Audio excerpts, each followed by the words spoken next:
వాస్తవంగా చంద్రబాబు నాయుడు గారు ఈ భోగాపురం ఎయిర్పోర్ట్, ఇంటర్నేషనల్ ఎయిర్పోర్ట్ పేరుతో పెద్ద ఎత్తున భూదోపిడీకి ప్లాన్ చేసినాడు ఈ పెద్ద మనిషి ఆయన హయాంలో. మీ అందరికీ కూడా గుర్తుండే ఉంటుంది, 2014 నుంచి 19 మధ్యలో ఆయన ముఖ్యమంత్రిగా ఉన్నప్పుడు మొదట ఈ ఎయిర్పోర్టుకు 15,000 ఎకరాలు కావాలన్నాడు. అందరూ గుర్తుండే ఉంటుంది. ఎయిర్పోర్ట్ కేంద్రానైనా 15,000 ఎకరాలు ఏంద్రానైనా అని చెప్పి ప్రజలు విస్తుపోయినారు. తర్వాత 5,000 ఎకరాలు అన్నాడు.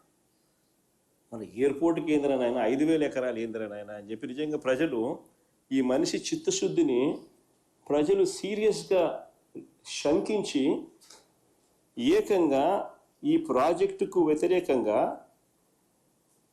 130 కోర్టు కేసులు ఫైల్ అయినాయి.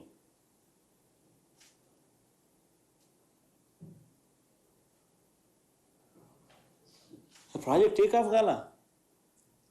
తర్వాత మేము అధికారంలోకి వచ్చిన తర్వాత ప్రాజెక్టు సైజును 2,200 ఎకరాలు ఎయిర్పోర్టుకు, ఇంకొక 500 ఎకరాలు ఏరో సిటీకి, మొత్తం 2,703 ఎకరాలకు కుదించి what is reasonable, what is the size. నెట్లోకి వెళ్ళి ఆల్ ది ఇంటర్నేషనల్ ఎయిర్పోర్ట్స్ ఏ సైజుల్లో ఉన్నాయని ఒకసారి బటన్ నొక్కినారనుకో 2,700 ఎకరాలు అనేది బ్రహ్మాండమైన సైజు కింద కనిపిస్తుంది, ఒక చంద్రబాబు నాయుడు స్కాములు చేసే కార్యక్రమం తప్ప. మేము ఏరో సిటీకి ఒక 500 ఎకరాలు, 2,200 ఎకరాలు ఎయిర్పోర్టుకు కుదించి అడుగులు వేగంగా ముందుకు వేయగలిగాం. ప్రతి రైతుకు కాన్ఫిడెన్స్ ఇవ్వగలిగినాం. మొత్తం 130 కేసులు కోర్టులో ఉన్నటి సాల్వ్ చేయగలిగినాం. సాల్వ్ చేసి భూసేకరణ పూర్తి చేసి 3 గ్రామాలలో సుమారు 400 కుటుంబాలను తరలించి దాదాపుగా 960 కోట్ల రూపాయలు ఖర్చు చేసి ల్యాండ్ అక్విజిషన్ పూర్తి చేసినాం. 960 కోట్ల రూపాయలు ఖర్చు చేసినాం. టైం పెట్టినాం, ఎనర్జీ పెట్టినాం, కోర్టు కేసులు సాల్వ్ చేసినాం. 3 గ్రామాలలో 400 కుటుంబాలను తరలించి వాళ్ళకి కాలనీ కట్టినాం.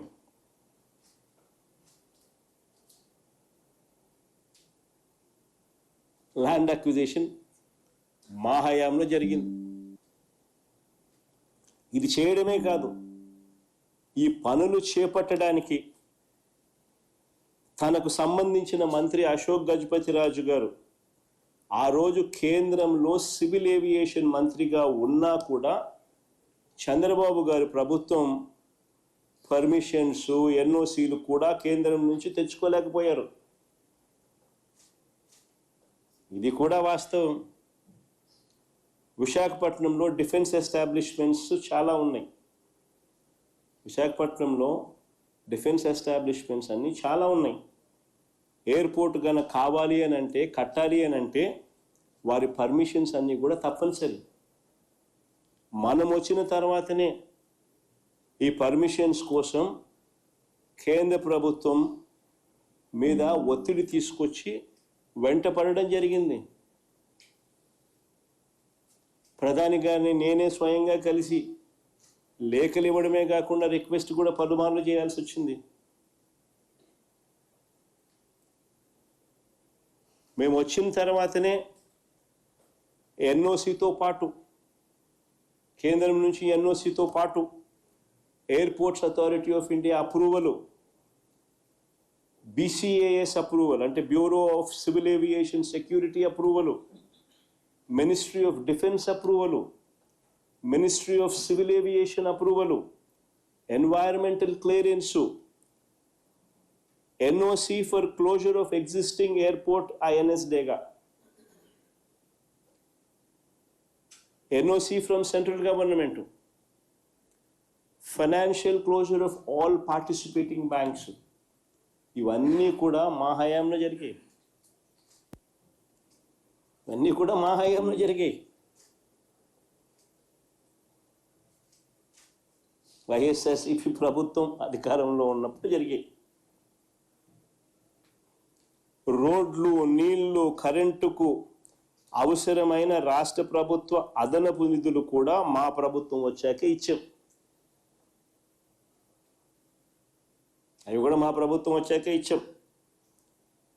చివరికి కోవిడ్ లాంటి కష్టాలు ఎన్నున్నా కూడా అన్నీ దాటుకుని ఫోకస్ పెట్టాం కాబట్టి ఈ ప్రాజెక్టు 2023 మే 3వ తారీఖున ముఖ్యమంత్రి హోదాలో నేను శంకుస్థాపన చేశాను. ఆ రోజు మీటింగ్లో చెప్పిన 2026లో మొదటి ఫ్లైట్ ఇక్కడ నుంచి టేక్ ఆఫ్ అవుతుంది అని చెప్పి.